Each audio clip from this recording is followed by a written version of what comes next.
Then the Lord said to Moses, "Go to Pharaoh, for I have hardened his heart, and the hearts of his officials, so that I may perform these signs of mine among them, that you may tell your children and grandchildren how I dealt harshly with the Egyptians, and how I performed my signs among them, and that you may know that I am the Lord." So Moses and Aaron went to Pharaoh and said to him, "This is what the Lord, the God of the Hebrews, says. How long will you refuse to humble yourself before me? Let my people go, so that they may worship me. If you refuse to let them go, I will bring locusts into your country tomorrow. They will cover the face of the ground so that it cannot be seen. They will devour what little you have left after the hail, including every tree that is growing in your fields. They will fill your houses and those of all your officials and all the Egyptians, something neither your parents nor your ancestors have ever seen from the day they settled in this land till now." Then Moses turned and left Pharaoh. Pharaoh's officials said to him, "How long will this man be a snare to us? Let the people go so that they may worship the Lord their God. Do you not yet realize that Egypt is ruined?"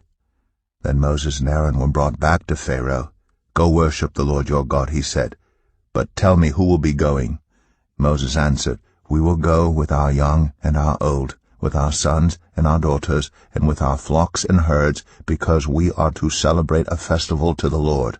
Pharaoh said, "The Lord be with you if I let you go, along with your women and children. Clearly you are bent on evil. No, have only the men go and worship the Lord, since that's what you've been asking for." Then Moses and Aaron were driven out of Pharaoh's presence. And the Lord said to Moses, "Stretch out your hand over Egypt so that locusts swarm over the land and devour everything growing in the fields, everything left by the hail." So Moses stretched out his staff over Egypt, and the Lord made an east wind blow across the land all that day and all that night. By morning the wind had brought the locusts. They invaded all Egypt and settled down in every area of the country in great numbers. Never before had there been such a plague of locusts, nor will there ever be again. They covered all the ground until it was black. They devoured all that was left after the hail, everything growing in the fields, and the fruit on the trees. Nothing green remained on tree or plant in all the land of Egypt. Pharaoh quickly summoned Moses and Aaron and said, "I have sinned against the Lord your God and against you. Now forgive my sin once more, and pray to the Lord your God to take this deadly plague away from me." Moses left Pharaoh and prayed to the Lord. And the Lord changed the wind to a very strong west wind, which caught up the locusts and carried them into the Red Sea. Not a locust was left anywhere in Egypt. But the Lord hardened Pharaoh's heart, and he would not let the Israelites go. Then the Lord said to Moses, "Stretch out your hand toward the sky, so that darkness spreads over Egypt, darkness that can be felt." So Moses stretched out his hand toward the sky, and total darkness covered all Egypt for 3 days. No one could see anyone else or move about for 3 days. Yet all the Israelites had light in the places where they lived. Then Pharaoh summoned Moses and said, "Go, worship the Lord. Even your women and children may go with you. Only leave your flocks and herds behind." But Moses said, "You must allow us to have sacrifices and burnt offerings to present to the Lord our God. Our livestock too must go with us. Not a hoof is to be left behind. We have to use some of them in worshiping the Lord our God. And until we get there we will not know what we are to use to worship the Lord." But the Lord hardened Pharaoh's heart, and he was not willing to let them go. Pharaoh said to Moses, "Get out of my sight. Make sure you do not appear before me again. The day you see my face, you will die." "Just as you say," Moses replied. "I will never appear before you again." Exodus 11. Now the Lord had said to Moses, "I will bring one more plague on Pharaoh and on Egypt. After that he will let you go from here, and when he does, he will drive you out completely. Tell the people that men and women alike are to ask their neighbors for articles of silver and gold. The Lord made the Egyptians favorably disposed toward the people, and Moses himself was highly regarded in Egypt by Pharaoh's officials and by the people. So Moses said, "This is what the Lord says. About midnight I will go throughout Egypt. Every firstborn son in Egypt will die. From the firstborn son of Pharaoh, who sits on the throne, to the firstborn son of the female slave who is at her handmill, and all the firstborn of the cattle as well. There will be loud wailing throughout Egypt, worse than there has ever been or ever will be again. But among the Israelites not a dog will bark at any person or animal. Then you will know that the Lord makes a distinction between Egypt and Israel. All these officials of yours will come to me, bowing down before me and saying, 'Go, you and all the people who follow you.' After that I will leave." Then Moses, hot with anger, left Pharaoh. The Lord said to Moses, "Pharaoh will refuse to listen to you, so that my wonders may be multiplied in Egypt." Moses and Aaron performed all these wonders before Pharaoh, but the Lord hardened Pharaoh's heart, and he would not let the Israelites go out of his country.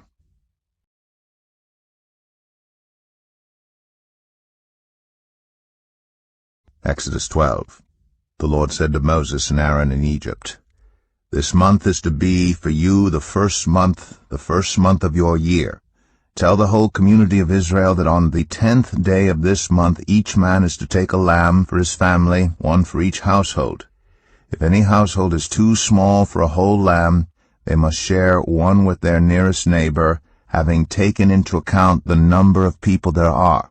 You are to determine the amount of lamb needed in accordance with what each person will eat. The animals you choose must be year-old males without defect, and you may take them from the sheep or the goats.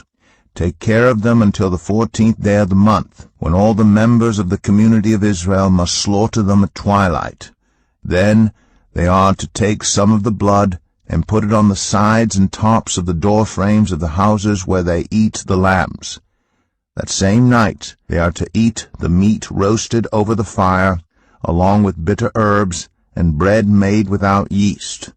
Do not eat the meat raw or boiled in water, but roast it over a fire, with the head, legs, and internal organs. Do not leave any of it till morning. If some is left till morning, you must burn it. This is how you are to eat it: with your cloak tucked into your belt, your sandals on your feet, and your staff in your hand. Eat it in haste. It is the Lord's Passover. On that same night I will pass through Egypt and strike down every firstborn of both people and animals. And I will bring judgment on all the gods of Egypt. I am the Lord.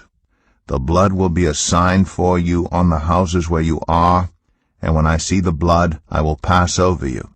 No destructive plague will touch you when I strike Egypt. This is a day you are to commemorate. For the generations to come you shall celebrate it as a festival to the Lord, a lasting ordinance. For 7 days you are to eat bread made without yeast. On the first day remove the yeast from your houses, for whoever eats anything with yeast in it from the first day through the 7th must be cut off from Israel. On the first day hold a sacred assembly, and another one on the 7th day. Do no work at all on these days, except to prepare food for everyone to eat. That is all you may do. Celebrate the festival of unleavened bread, because it was on this very day that I brought your divisions out of Egypt. Celebrate this day as a lasting ordinance for the generations to come.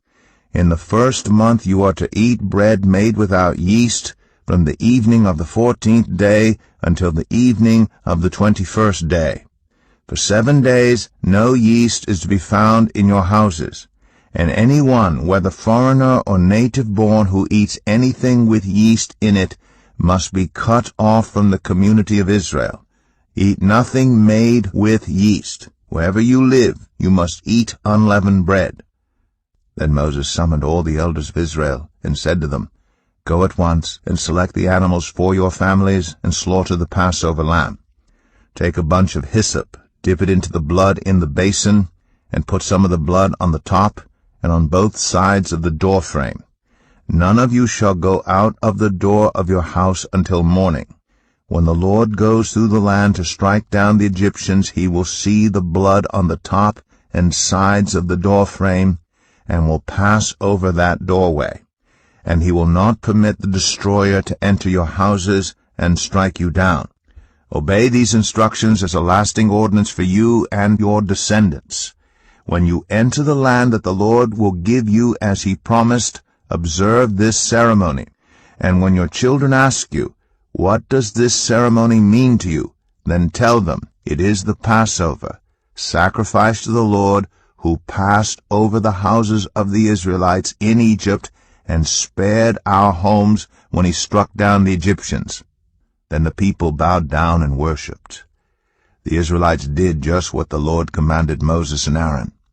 At midnight, the Lord struck down all the firstborn in Egypt, from the firstborn of Pharaoh, who sat on the throne, to the firstborn of the prisoner who was in the dungeon, and the firstborn of all the livestock as well. Pharaoh and all his officials and all the Egyptians got up during the night, and there was loud wailing in Egypt, for there was not a house without someone dead. During the night Pharaoh summoned Moses and Aaron and said, "Up, leave my people, you and the Israelites. Go, worship the Lord as you have requested. Take your flocks and herds, as you have said, and go, and also bless me." The Egyptians urged the people to hurry and leave the country, for otherwise, they said, "We will all die." So the people took their dough before the yeast was added, and carried it on their shoulders in kneading troughs, wrapped in clothing. The Israelites did as Moses instructed, and asked the Egyptians for articles of silver and gold and for clothing. The Lord had made the Egyptians favorably disposed toward the people, and they gave them what they asked for. So they plundered the Egyptians. The Israelites journeyed from Ramses to Succoth. There were about 600,000 men on foot, besides women and children. Many other people went up with them, and also large droves of livestock, both flocks and herds. With the dough the Israelites had brought from Egypt, they baked loaves of unleavened bread.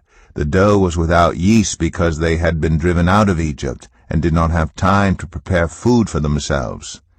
Now the length of time the Israelite people lived in Egypt was 430 years. At the end of the 430 years, to the very day, all the Lord's divisions left Egypt. Because the Lord kept vigil that night to bring them out of Egypt, on this night all the Israelites are to keep vigil to honor the Lord for the generations to come. The Lord said to Moses and Aaron, "These are the regulations for the Passover meal. No foreigner may eat it. Any slave you have bought may eat it after you have circumcised him, but a temporary resident or a hired worker may not eat it. It must be eaten inside the house. Take none of the meat outside the house. Do not break any of the bones. The whole community of Israel must celebrate it. A foreigner residing among you who wants to celebrate the Lord's Passover must have all the males in his household circumcised. Then he may take part like one born in the land. No uncircumcised male may eat it. The same law applies both to the native born and to the foreigner residing among you." All the Israelites did just what the Lord had commanded Moses and Aaron, and on that very day the Lord brought the Israelites out of Egypt by their divisions.